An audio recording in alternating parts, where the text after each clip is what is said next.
বসন্ত নয়, আমার দরজায় প্রথম কড়া নেড়েছিল অবহেলা। ভেবেছিলাম অনেকগুলো বর্ষা শেষে শরতের উষ্ণতা মিশে এলো বুঝি বসন্ত।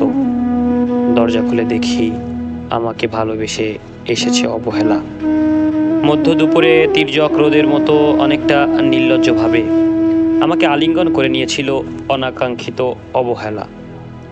আমি চারপাশে তাকিয়ে দেখেছিলাম আমার দিনদশায় কারো করুণা বা অতীব পেখম ছড়িয়ে আছে কিনা। ছিল না। বৃষ্টিহীন জনপদে খড়খড়ে রোদে যেমন দস্যুর মতো অদমনীয়, তেমনি অবহেলাও আমাকে আগলে রেখেছিল নির্মম, নিঃসংকোচিত। আমি অবহেলাকে পেছনে ফেলে একবার ভো দৌড় দিয়ে এগিয়ে গিয়েছিলাম। তখন দেখি আমার সামনে কালহস্য দাঁড়িয়ে। উপেক্ষা। উপেক্ষার সঙ্গেও একবার কানামাছি খেলে এগিয়ে গিয়েছিলাম। তোমাদের কোলাহল মুখর আনন্দ সভায় কি মিলেছিল? ঠোঁট উল্টানো ভৎসনা আর অভিশপ্ত অনুরার মতো এক তল অবজ্ঞা। তাও সরে গিয়েছিলাম, এক সময় ধরিয়ে নিয়েছিলাম আমার কোনো কালেই হবে না রাবেন্দ্রিক প্রেম। তোমাদের জলির নজ্জানু থেকেছিল আমার চাপা আক্ষেপ লজ্জা। বুঝে গিয়েছিলাম জীবনানন্দময় স্বপ্ন আমাকে ছোবে না।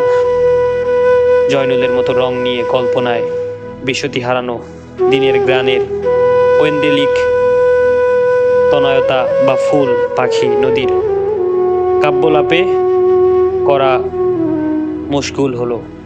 এই নিয়ে কৌতূহল দেখাবার দুঃসাহস আমি দেখাইনি কখনোই। এত কিছু নেই জেনেও নজরুলের মতো রবীন্দ্রনাথ হব, সেই অমিত শক্তিও আমার ছিল না। মেনে নেওয়ার বিনয়টুকু ছাড়া আসলে আমার কিছুই ছিল না। শুধু ছিল অবহেলা, উপেক্ষা আর অবজ্ঞা।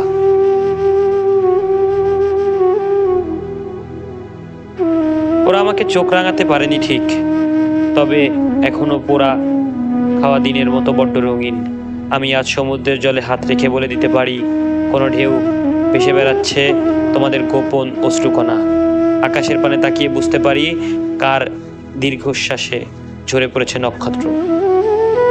এমনি কি তুমিও সেই সম্রাজ্ঞিনী বেশে আড়ালে মিহিন কষ্ট চেপে হয়েছ লাবণ্যময় প্রসার পাথর? এটাও দেখতে পাই আমি অনন্ত দৃষ্টি দিয়ে। আমি জানি দীর্ঘশ্বাস শেষে ভরা এক আখ্যান যদি পেত কবিতার রূপ, সেই অবহেলা হতো বসন্ত স্বরূপ।